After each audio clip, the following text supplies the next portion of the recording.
Hi ಎಲ್ಲರಿಗೂ ನಮಸ್ತೆ. ನಾನು ನಿಮ್ಮ ಆಶಾ ಚಂದ್ರಭಟ್. ಆಶಾ ಸ್ಥಳಪಾಕಕ್ಕೆ ನಿಮಗೆಲ್ಲರಿಗೂ ಸ್ವಾಗತ. ಇವತ್ತು ನಾವು ಹಲಸಿನ ಹಣ್ಣಿನ ಪಲಾಂಪೊಡಿ ಹೇಗೆ ಮಾಡೋದು ಅಂತ ಹೇಳೋದನ್ನು ತೋರಿಸ್ಕೊಡ್ತಾ ಇದ್ದೇವೆ. ಹಣ್ಣು ಹಾಗೂ ಫಲ ಅಂದರೆ ಎರಡು ಒಂದೇ. ಹಲಸಿನ ಹಣ್ಣಿನ ಪೋಡಿಯನ್ನು ಇವತ್ತು ಹೇಗೆ ಮಾಡೋದು ಅಂತೇಳಿ ನೋಡುವ. ಇದು ತುಂಬ ರುಚಿಯಾಗಿತ್ತು. ಒಂದು ಸತಿ ಖಂಡಿತ ಇದನ್ನು ಟ್ರೈ ಮಾಡಿ ನೋಡಿ. ಇದಕ್ಕೆ ನಾನು ಉಪಯೋಗಿಸಿರುವಂತಹದ್ದು 1 ಕಪ್ ಮೈದಾ ಹುಡಿ.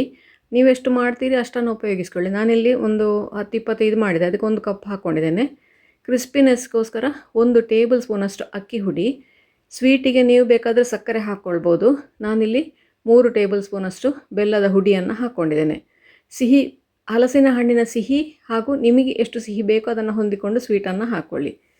ಇದಕ್ಕೀಗ ಕಲ್ಲರ್ಗೋಸ್ಕರ 1-2 ಚಿಟಿಕೆಯಷ್ಟು ಅರಿಶಿನ ಹುಡಿ, ರುಚಿಗೆ ಬೇಕಾದಷ್ಟು ಉಪ್ಪು, ಅರ್ಧ ಟೀ ಸ್ಪೂನಷ್ಟು ಎಳ್ಳನ್ನು ಹಾಕಿಕೊಳ್ತಾ ಇದ್ದೇನೆ. ನೀವು ಇಲ್ಲಿ ಕಪ್ಪು ಎಳ್ಳಿನ ಬದಲು ಬಿಳಿ ಎಳ್ಳು ಉಪಯೋಗಿಸ್ಕೊಳ್ಬೋದು, ಅಥವಾ ಕಲಾಂಜಿ ಅಂತೇಳಿ ಹೇಳ್ತಾರೆ, ಅದನ್ನು ಕೂಡ ಉಪಯೋಗಿಸಿಕೊಳ್ಬೋದು. ಇಲ್ಲಿ ಸ್ವಲ್ಪವೇ ನೀರು ಹಾಕ್ಕೊಂಡು ನೀವು ಕಲಸಿಕೊಳ್ಬೇಕು. ಇದನ್ನು ಒಂದೇ ಸತಿಗೆ ನೀವು ನೀರು ಹಾಕಿಕೊಂಡ್ರೆ ನೀರು ಜಾಸ್ತಿ ಆಗ್ಬೋದು. ಇಲ್ಲಿ ತುಂಬ ನೀರು ಹಾಕೋದೇನು ಬೇಡ, ನಮ್ಮ ಉದ್ದಿನ ಹಿಟ್ಟಿನ ಹದಕ್ಕೆ ಬೇಕು. ಇದೀಗ ನೋಡಿ 1 ಕಪ್ ಹಾಕಿದೆ, ಕಡಿಮೆ ಆಯಿತು. ಯಾವ ಕಪ್ಪಲ್ಲಿ ಮೈದಾ ಹುಡಿ ಹಾಕ್ಕೊಂಡಿದ್ದೇನೆ ಅದೇ ಕಪ್ಪಲ್ಲಿ 2 ಕಪ್ಪಷ್ಟು ನೀರು ಹಾಕ್ಕೊಂಡಿದ್ದೇನೆ. ಅಕ್ಕಿ ಹಿಟ್ಟನ್ನು ನಿಮಗೆ ಎಷ್ಟು ಕ್ರಿಸ್ಪಿ ಬೇಕು ಅದನ್ನು ಹೊಂದಿಕೊಂಡು ಹಾಕಿಕೊಳ್ಬೋದು. ನಾನಿಲ್ಲಿ 1 ಟೇಬಲ್ ಸ್ಪೂನಷ್ಟು ಹಾಕ್ಕೊಂಡಿದ್ದೇನೆ. ನೀವು ಬೇಕಾದರೆ 2 ಟೇಬಲ್ ಸ್ಪೂನಷ್ಟು ಹಾಕ್ಕೊಳ್ಬೋದು. ಜಾಸ್ತಿ ಗರಿಗರಿಯಾಗಿ ಬರ್ತದೆ ಅದು. ಇದನ್ನು ಈಗ ಗಂಟುಗಳಿಲ್ಲದ ಹಾಗೆ ಕಲಸಿಕೊಳ್ಬೇಕು. ಕಲಸಿಕೊಳ್ಳೋದಿಲ್ಲಿ ತುಂಬ ಮುಖ್ಯ. ಹಾಗೆ ನಾನಿಲ್ಲಿ ಇದಕ್ಕೆ ಸೋಡಾ ಹುಡಿ ಆಗಲಿ ಅಥವಾ ಇನೋ ಆಗಲಿ ಅಂತ ಕೂಡ ಹಾಕಲಿಲ್ಲ. ಚೆನ್ನಾಗಿ ಸ್ಪೂನಲ್ಲಿ ಕಲಸಿ, ಇಲ್ಲ ಕೈಯಲ್ಲಿ ಕೂಡ ಇದನ್ನು ಕಲಸಿಕೊಳ್ಬೋದು. ಅಥವಾ ಎಗ್ ಬೀಟರ್ ಇದ್ದರೆ ಅದರಲ್ಲಿ ಒಳ್ಳೆಯದಾಗ್ತದೆ, ಅಥವಾ ಈ ಥರದ್ದಿದ್ದರೆ ಇದು ಕೂಡ ಆಗ್ತದೆ. ನಾನಿಲ್ಲಿ ಎಗ್ ಬೀಟರಲ್ಲಿ ಕಲಸಿಕೊಂಡೆ, ಅದು ಒಳ್ಳೆ ಫ್ಲಫಿಯಾಗಿ ಬರ್ತದೆ ಹಾಗೆ ಮಾಡೋದ್ರಿಂದಾಗಿ. ನೀವು ಎಗ್ ಬೀಟರ್ ಇಲ್ಲ ಅಂತಾದರೆ ಕೈಯಲ್ಲೇ ಕೂಡ ಒಂದು 4-5 ನಿಮಿಷವರೆಗೆ ಅದನ್ನು ಆ ಥರ ಮಿಕ್ಸ್ ಮಾಡಿಕೊಂಡ್ರೆ ಅದು ಕೂಡ ಚೆನ್ನಾಗಿ ಫ್ಲಫಿಯಾಗಿ ಬರ್ತದೆ. ನೀವು ನೀರನ್ನು ನೋಡಿಕೊಂಡು ಹಾಕಿ. ನಮಗೆ ಇಲ್ಲಿ ಹಿಟ್ಟು ಉದ್ದಿನ ದೋಸೆ ಹಿಟ್ಟು ಹೇಗೆ ಇರ್ತದೆ ದಪ್ಪವಾಗಿ ಹಾಗೆ ಇರ್ತದೆ, ಅಥವಾ ನೀವು ಇಡ್ಲಿ ಹಿಟ್ಟಿನ ಹದಕ್ಕೆ ಇದ್ದರೂ ತೊಂದರೆ ಇಲ್ಲ. ಯಾಕೆಂದರೆ ಹಲಸಿನ ಹಣ್ಣಿಗೆ ಅಂಟಿಕೊಳ್ಳೋದು ಸ್ವಲ್ಪ ನಿಧಾನ, ಅದಕ್ಕೋಸ್ಕರ ಒಂದು ಸ್ವಲ್ಪ ಗಟ್ಟಿಯಾಗಿ ಹಿಟ್ಟು ಬೇಕಾಗ್ತದೆ. ಒಂದು 2-3 ನಿಮಿಷ ಈ ಥರ ಬೀಟ್ ಮಾಡ್ಕೊಳ್ಬೇಕಾಗ್ತದೆ. ಆವಾಗ ನೋಡಿ ಈ ಥರ ಚೆನ್ನಾಗಿ ಫ್ಲಫಿಯಾಗಿ ಹಿಟ್ಟು ಬರ್ತದೆ. ನೋಡಿ ಸೌಟಲ್ಲಿ ಹೀಗೆ ಅಂಟಿಕೊಂಡು ನಿಲ್ಲಬೇಕು ಹಿಟ್ಟು. ಅಷ್ಟಿದ್ದರೆ ಮಾತ್ರ ನಿಮ್ಮ ಹಲಸಿನ ಹಣ್ಣಿನ ತೊಳೆಗೆ ಅದು ಅಂಟಿಕೊಳ್ತದೆ. ಒಂದು ಸ್ವಲ್ಪ ಗಟ್ಟಿಯಾಗಿದ್ರೇ ಒಳ್ಳೆಯದು. ಈಗ ನೋಡಿ ಒಂದೊಂದೇ ತೊಳೆಯನ್ನು ಇದಕ್ಕೆ ಅದ್ದಿ, ನಾನಿಲ್ಲಿ ಒಂದೊಂದು ಸತಿ ಹಾಕುವಾಗ ಎಣ್ಣೆ 8-10 ಸೊಳೆಯನ್ನು ಹಾಕ್ಕೊಂಡಿದ್ದೇನೆ. ತೊಳೆಗೆ ನಿಮಗೆ ನೀರೆಲ್ಲ ಇರಬಾರ್ದು, ನೀರಿದ್ದರೆ ಅದಕ್ಕೆ ಅಂಟಿಕೊಳ್ಳೋದಿಲ್ಲ ಅದು. ಹಾಗಾಗಿ ಚೆನ್ನಾಗಿ ನೀರು ಡ್ರೈ ಆಗಿದ್ದರೆ ತುಂಬ ಚೆನ್ನಾಗಿ ಹಿಟ್ಟು ಅದಕ್ಕೆ ಅಂಟಿಕೊಳ್ತದೆ. ಒಂದು 4-5 ಈ ಥರ ಅದರಲ್ಲೇ ಹಾಕಿ ಅದನ್ನೊಂದು 2 ನಿಮಿಷ ನೆನೆಯಲಿಕ್ಕೆ ಬಿಟ್ಟರೆ ಚೆಂದ ಅದು ಹಿಡ್ಕೊಳ್ತದೆ ಅದಕ್ಕೆ. ನೋಡಿ ಈ ಥರದ ಡ್ರೈ ಸೊಳ್ಳೆ ಇದು ನನ್ನ ಹತ್ರ ಇದ್ದಿದ್ದು.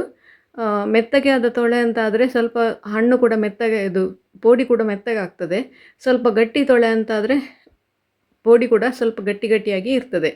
ನೋಡಿ ಈ ಥರ ಒಂದೊಂದೇ ಸ್ವಲ್ಪ ಹಿಟ್ಟು ತೆಳ್ಳಗಾದರೆ ನೋಡಿ ಈ ಥರ ಬಿಟ್ಕೊಳ್ತದೆ ಅದು. ಹಿಟ್ಟು ಬಿಟ್ಕೊಳ್ಬಾರ್ದು, ಸ್ವಲ್ಪ ಗಟ್ಟಿಯಾಗಿಯೇ ಇರಬೇಕು.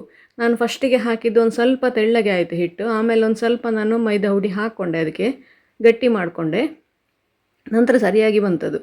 ನಾನು ಅದಕ್ಕೆ ಇದನ್ನು ತೋರಿಸ್ತಾ ಇದ್ದೇನೆ. ಫಸ್ಟಿಗೆ ಹಾಕುವಾಗ ಹಿಟ್ಟು ತೆಳ್ಳಗಾದರೆ ಈ ಥರ ನೀವು ಹಲಸಿನ ತೊಳೆ ಹಾಕಿದಾಗ ತೊಳೆಯಿಂದ ಹಿಟ್ಟು ಬೇರೆ ತೊಳೆ ಬೇರೆ ಆಗ್ತದೆ.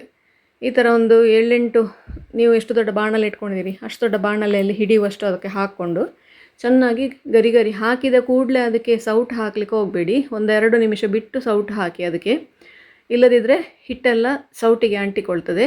ಚೆನ್ನಾಗಿ ಶೇಪ್ ಹಿಡಿದ ನಂತರ ಹಾಕ್ಕೊಂಡ್ರೆ ಚೆನ್ನಾಗಿ ಬೆಂದಿರ್ತದೆ. ಇದನ್ನು ಗೋಲ್ಡನ್ ಕಲರ್ ಬರುವವರೆಗೆ ಇದನ್ನು ಚೆನ್ನಾಗಿ ಬೇಯಿಸಿಕೊಳ್ಬೇಕು. ನೋಡಿ ಇಷ್ಟು ಬೇಯಿಸಿದರೆ ಸಾಕಾಗ್ತದೆ ಇದು.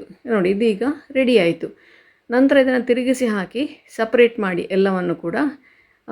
ಅಗಲ ಬಾಣಲೆ ಇಟ್ಟರೆ ತುಂಬ ಒಳ್ಳೆಯದಾಗ್ತದೆ. ಗುಂಡಿ ಬಾಣಲೆ ಇಟ್ಕೊಂಡ್ರೆ ಒಂದಕ್ಕೊಂದು ಅಂಟಿಕೊಳ್ತದೆ. ನೀವು ಆದಷ್ಟು ಅಗಲ ಬಾಣಲೆ ಇಟ್ಟು ಎಣ್ಣೆ ತೆಳ್ಳಗೆ ಇಟ್ಟು ಒಂದೊಂದೇ ತೊಳೆಗಳನ್ನು ಫ್ರೈ ಮಾಡ್ಕೊಳ್ಳಿ. ಈ ಥರ ಎಲ್ಲವನ್ನು ಕೂಡ ಒಂದು 2-3 ನಿಮಿಷ ಚೆನ್ನಾಗಿ ಬೇಯಿಸ್ಕೊಳ್ಬೇಕಾಗ್ತದೆ.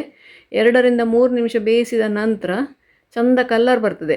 ನಾವು ಅರಿಶಿನ ಕೂಡ ಹಾಕಿರ್ತೇವಲ್ವ, ಹಾಗಾಗಿ ಚಂದ ಕಲ್ಲರ್ ಕೂಡ ಬರ್ತದೆ. ಎಲ್ಲವನ್ನು ತಿರುಗಿಸಿ 2-3 ನಿಮಿಷ ಬೇಯಿಸಿದರೆ ನೋಡಿ ನಮ್ಮ ರುಚಿಯಾದ ಹಲಸಿನ ಹಣ್ಣಿನ ಪಲಾಂಪೊಡಿ ರೆಡಿ ಆಯಿತು.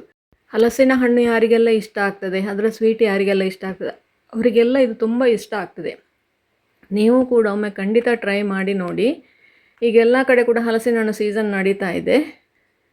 ಹೇಗಾಯಿತು ಅಂತೇಳಿ ನಮಗೆ ಕಮೆಂಟ್ ಮೂಲಕ ತಿಳಿಸಿ, ಲೈಕ್ ಕೊಟ್ಟು ಶೇರ್ ಮಾಡಿ.